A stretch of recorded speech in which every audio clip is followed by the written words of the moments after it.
I'm Andrew and have created this channel to say some true stories, some of them unbelievable, some of them frightening, and some of them entertaining.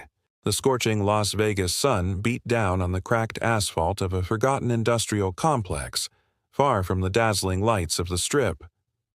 Detective Miles Corbin, a man whose tailored suits always seemed a little too formal for the desert heat, adjusted his tie. Beside him, Detective Lena Rossi, all sharp edges and keen eyes, surveyed the scene with a practiced gaze. The body of Julian Thorne, a notorious art forger, lay sprawled in a dusty warehouse, a single antique letter opener plunged into his chest. No signs of forced entry, no struggle. It looked like Thorne had known his killer.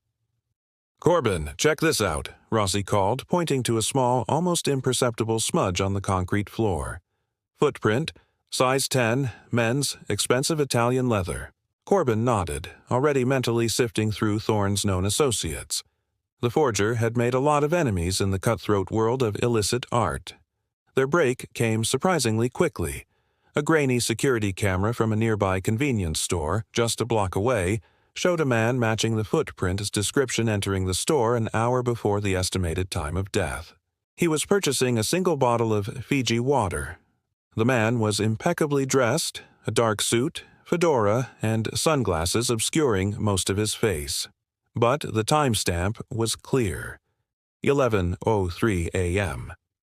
They tracked the car the man had been driving, a rented black Cadillac Escalade, to a high-end hotel downtown. The name on the rental agreement was Mr. Smith. A search of the room revealed nothing but pristine order. No fingerprints, no discarded clothes, not even a stray hair. It was as if Mr. Smith had vanished into thin air. Back at the precinct, while reviewing the convenience store footage again, a junior officer, fresh out of the academy, piped up. "Detectives, I think I found something. Look at the car Mr. Smith was driving. It has California plates." Corbin and Rossi exchanged a glance. California plates were not uncommon in Vegas. "And look at the gas pump across the street from the convenience store," the officer continued, pointing to a small detail in the background of the grainy footage. "It's showing the price of gas at $3.89 a gallon." Rossi squinted at the screen. "So?" "Well," the officer said, a slight tremor in his voice, "that specific gas station, and all gas stations in Las Vegas, started displaying gas prices at $4.15 a gallon exactly 2 weeks ago, on the 1st of the month. I remember because I had to fill up my tank that day." Corbin and Rossi stared at the screen, then at each other. The convenience store footage was time-stamped for yesterday, yet the gas prices were 2 weeks old. "Someone manipulated that footage," Corbin finally stated, his voice low. "But why use an old recording of a gas pump? Why not just alter the timestamp on the real footage?" Rossi's mind raced. "Because they couldn't alter the actual timestamp on that specific camera without a trace. They spliced in old footage to throw us off, but didn't notice the old gas prices." They immediately ordered a more thorough forensic analysis of the convenience store's entire surveillance system.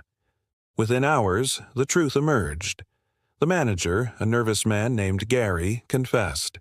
He'd been paid a hefty sum by Mr. Smith to swap out the critical few minutes of surveillance with an older, archived recording.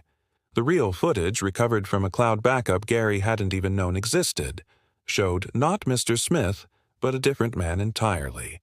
A nervous, red-faced individual with a distinctive scar above his left eyebrow.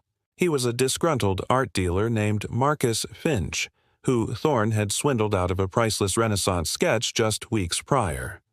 Finch was caught on camera entering the store, buying a single bottle of water, then driving away in his own car, a beat-up Ford sedan, just minutes before Thorne's estimated time of death.